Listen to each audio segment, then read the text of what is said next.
বেলাল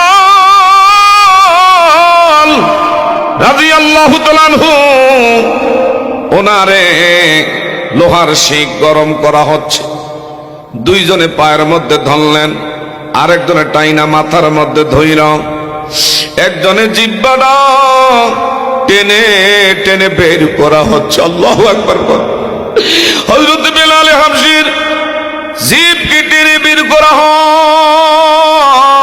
বেলাল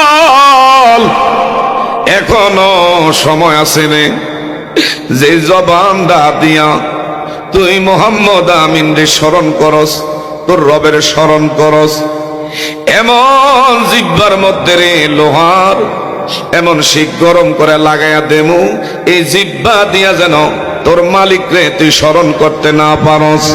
এ বাবা, হযরত বেলাল হাবশীর জিহ্বার মধ্যে যখন লোহার শিক গরম করে লাগাইয়া দেওয়া হয়, একটা চিৎকার মেরে উঠছে, আল্লাহ,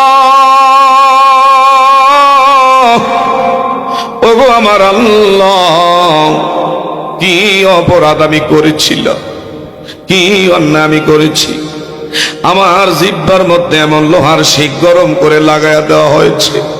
তোমার আমার ভয়ের মধ্যে একটা কাঁটা বিদ্ধ হইলে পুরা আপাত মস্তক যন্ত্রণায় আমরা অস্থির হয়ে পড়ি, আর একটা গরম লোহা যদি তোমার আমার জিহ্বার মধ্যে সেকা দেয়, অবস্থাটা কি হইয়া দাঁড়াবে? কথা বলেন ঠিক না ভাই? ঠিক। ঈমান এত সহজ না, এত সস্তা কোনো জিনিস না। হযরত বেলাল হাবশী আমার বাইরে অত্যাচারের পর অত্যাচার, নির্যাতিত নিপীড়িত হওয়ার পরেও এক সেকেন্ডের জন্য বেলাল হাবশীর জবান থেকে আবার নবীর ভুলাইতে পারে না। আমার আল্লাহ সুবহানাহু ওয়া তাআলার ভুলাইতে পারে না। এই পথ দিয়া হযরত সাইয়েদনা আবু বকর সিদ্দিক যাচ্ছে।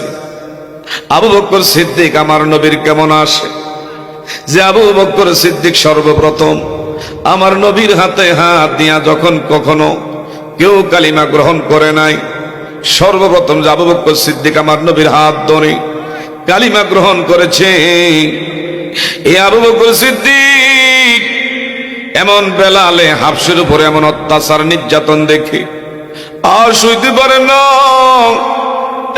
ডেকে বললেন, বেলাল, আল্লাহু আকবার বল, এ বেলাল, তোমার কষ্ট আমি আবু বকরের সামনে আগাইতে পারলাম না। ডাক দেওয়াল উমাইয়া রে, সেই যার বিশেষ করে আমার বাইরা যিনি মনিব, উমাইয়া রে ডাক দেওয়া হলো। উমাইয়া, আর কত তার উপর অত্যাচার করব, আর কত নির্যাতন করব, কি তুমি দাবি করো, যা যা দাবি করবা আমি সেই আবু বকর তোমার পাওনা পরিশোধ কইরা, আমি চাই তারে আজাদ কইরা তুমি দিবা, তারে মুক্ত কইরা দিবা। যা যা দাবি করেছে আবু বকর সিদ্দিক উমাইয়ার থেকে হযরত বেলাল হাবশীরে আমার ভাইরা আজাদ করলেন। আজাদ করার পরই